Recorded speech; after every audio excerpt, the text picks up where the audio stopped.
Hi everyone, it's Charlie. Hopefully you've had a chance to see Spider-Man Far From Home. I've got a lot of messages about possible references to some really big cosmic things, so I'll try to address that in this Easter eggs video. I'll also talk about what's going on with Marvel's Comic-Con panel, which is happening in a couple weeks. It's going to be 90 minutes long, so there's going to be a lot of Marvel Phase 4 stuff that they revealed during that. We're doing an IMAX ticket giveaway. All you have to do to enter is be a subscriber and leave a Spider-Man comment on the video. So obviously, spoiler warning if you have not seen Spider-Man Far From Home yet. There are so many Easter eggs and so many references, but we have to talk about the post-credit scene and some of the really big ones. So in the final post-credit scene, it's revealed that Nick Fury is on the SWORD space station from the comics, teasing some really big Marvel Phase 4 cosmic things to come. It's probably one of the most mind-blowing things that they do with the movie. It starts as a funny joke, but then as you start to realize what it really means for the future, it becomes even crazier. So there's a line earlier in the film that now people are re-examining in this more cosmic context that seems like it's winking more at Silver Surfer. So before the big final fight between Spider-Man and Mysterio, Happy is flying Peter to London on the plane to stop Mysterio, save his friends. He reveals the special suit fabrication device hidden in the back of the plane. Peter starts making his new Steve Ditko Spider-Man suit while Happy plays the AC/DC Back in Black as an homage to Iron Man, listening to AC/DC and building his original Iron Man suits. They have that funny moment. I love Led Zeppelin because Peter doesn't totally understand all classic rock bands. As they approach the city, they need to warn Nick Fury and Maria Hill that Mysterio has been lying to them this whole time and he's behind the elemental attacks. But Mysterio is using the Edith glasses to monitor all their phones and communications, so Happy has to use a special secret code to let Nick Fury know what's really going on. So after Happy drops Spider-Man in the fake storm, he has that funny moment, "We need to have a serious conversation about you and my Aunt May after this." Happy calls Nick Fury's phone to warn him, who has this funny reaction at the sight of Happy. "Who the hell are you? Yeah, I know, let's get on with this." There's this big joke in the movie about Nick Fury and phones in general, Peter ducking his calls, ghosting him, sending him straight to voicemail. Mysterio even ghosts Nick Fury at the end of the film on the comms right before the big London Tower Bridge fight, because the evil henchman he's been using to create all his dialogue doesn't come up with a new excuse for him to give Nick Fury fast enough. Oh, that's some bullshit. But the thing that everyone's been calling the Silver Surfer Easter egg is Happy's actual coded message to Nick Fury. This is what he says. So the message is, apparently Mr. Stark was going through his belongings and there was a surfboard you left behind. People over there said Nick Fury's not really a surfer. Tony said appearances can be deceiving. Nick Fury responds with the corresponding coded answer to the message angrily saying, "The surfboard isn't mine, don't ever call this number again," then hangs up. So everyone is just thinking that the mention of the surfboard is so utterly specific when they could have said anything in that message that it's Marvel winking at Silver Surfer. He's a Fantastic Four character. There have been lots of rumors about a Fantastic Four reboot movie coming before they reboot the X-Men characters. You may remember talk about a Silver Surfer movie being in development or being talked about way back before Avengers Endgame came out. Kevin Feige actually did an interview clarifying that Adam McKay, who's done a lot of cleanup work on Ant-Man and earlier movies for them, helped them out with little minor jams that they've been in, has talked about wanting to do a Silver Surfer movie. This is the clip of Kevin Feige talking about that. I don't know if you heard, I spoke to McKay the other day. Adam McKay said, Silver Surfer movie, I might need to give Feige a call. Have you gotten the call? I've not gotten a call yet, but I've seen Adam tonight and at a number of these awards, and he is not only, as everybody knows, an incredibly smart guy, he's an honest-to-goodness fan. Yeah. And you know, he did a lot of sort of behind-the-scenes help with us on the first Ant-Man film. And have you seen Vice? He's a little cameo, a little Galactus cameo in there that we helped him get. So I look forward to speaking with him more.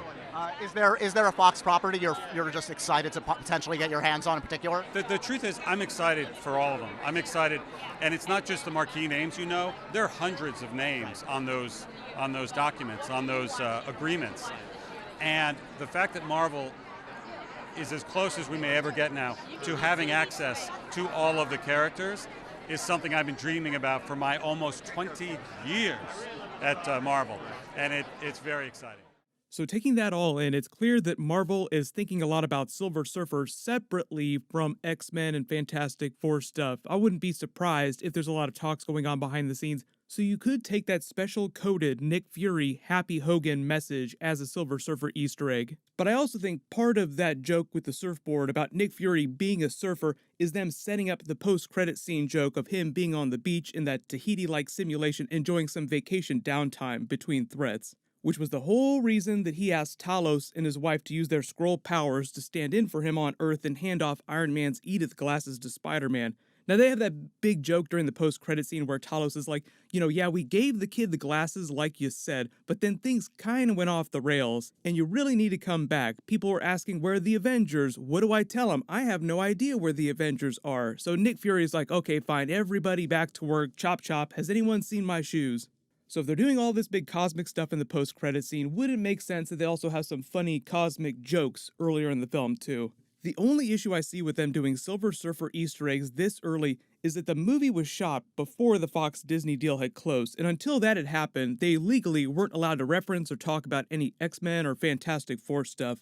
Yes, technically the rights to the Fantastic Four movies and those characters were never owned by Fox, they're owned by Constantine Films, it's just that Constantine Films had an ongoing long-term distribution deal with Fox. So when all the Fox Marvel characters came back to Marvel after the buyout deal closed, it's safe to assume that Marvel would have also made separate arrangements to secure the Fantastic Four characters. Even if Constantine Films were locked into a long-term distribution deal with Fox, that was all rendered moot when Disney bought Fox and the deal closed.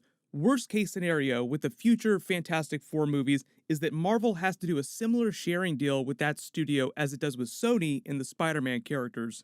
Just to put that into context, right now Sony is getting ready to have its first Spider-Man movie to make $1 billion worldwide with Spider-Man Far From Home. It's on track to earn $1 billion worldwide. All Marvel has to do when it negotiates with these other studios that still have some residual rights to certain characters is say, $1 billion.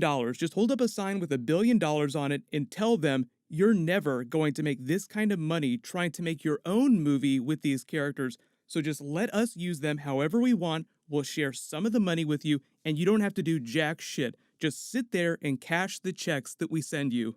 So moving into Comic-Con, Marvel just confirmed their big Comic-Con Hall H panel for Saturday night in a couple weeks. It's their normal night that they always do it on. It's going to be 90 minutes long. That's huge. That means Black Widow movie preview, maybe some footage because they're still filming it right now. Short preview for the Eternals movie. They haven't started shooting that yet, but it's supposed to be the next big movie in Marvel Phase 4 after the Black Widow movie next year. They might bring some Avengers back for a special celebratory moment on stage, like, look at all the awesome stuff that we did in the last 10 years.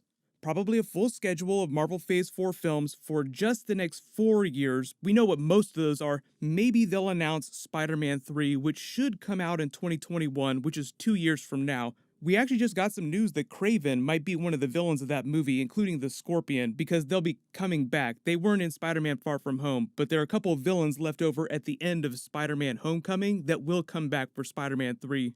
It's on our little spider friend. I've got some boys on the outside who'd love to meet him. You know, take a picture, slice his throat, put his head in a dryer. Don't worry, I'll do separate videos about Spider-Man 3 and the Spider-Man stuff happening in Marvel Phase 4 later this week. But they might also do a new preview for the Marvel Phase 4 Avengers spin-off TV series, like the Falcon and Winter Soldier series, where Falcon has already become Captain America, the Scarlet Witch Vision series, and then the Hawkeye series. They still have not confirmed that they're doing a Hawkeye series, but all the Hollywood trades have reported that it's in development, and even Jeremy Renner was talking about it at recent convention appearances. Very, very small chance that they announce when their Fantastic Four reboot movie is going to happen, or at least that they're working on it, even if it doesn't have a hard release date yet, which I don't think that it does. And maybe an updated timeline on what's going on with new X-Men characters coming in. But Kevin Feige already said that it would be a long time before X-Men characters started appearing in Marvel movies, so that might not happen till the very end of Marvel Phase 4, early Phase 5. Like say 4 or 5 years down the road. It's gonna be a while. Many secrets. How many? Many secrets would be ideal. And I think the Disney marketing team is the best in the world, and we'll be able to pull it off. So like I said, I'm working on a Spider-Man 3 teaser video and more Easter egg videos. Those will be coming later this week. If you have any big questions that you want me to do bonus videos about, just let me know in the comments. Congratulations, Next Legacy. You're the giveaway winner for my last big Marvel video. Please email me on the About page of my channel so I can get your details. Click here for the Spider-Man Far From Home post-credit scenes, and click here for that full Spider-Man Far From Home Easter eggs video. Thank you so much for watching. Everybody stay awesome. I'll see you guys tonight.